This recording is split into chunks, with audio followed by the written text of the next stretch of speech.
Buongiorno, benvenuti in questo video in cui mostreremo come caricare la carta, le etichette all'interno della macchina VM Nano.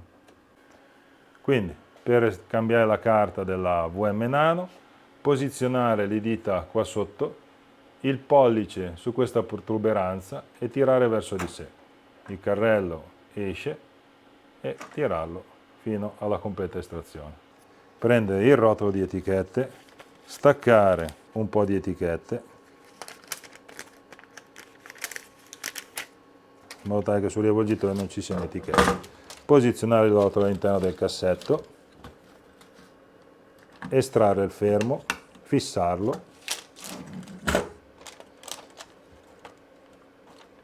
questo cursore nero deve prendere la pellicola in modo tale che questa non si sposti e la pellicola deve essere posizionata fra questo riferimento nero e questo dentino di metallo.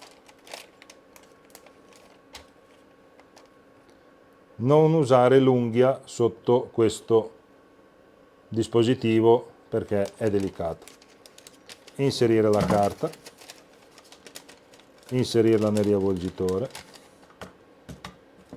ricontrollare il posizionamento e dare qualche giro al riavvolgitore. Togliere le etichette che dovessero presentarsi. A questo punto reinserire il cassetto. Il cassetto è una slitta, appoggiarlo sulla base e spingerlo all'interno delicatamente, fin quando sentite clac. A questo punto schiacciare con le dita la parte di oleata qui, in modo tale che non faccia una gobba sotto, e premere feed un paio di volte o anche 3. La macchina è pronta per lavorare.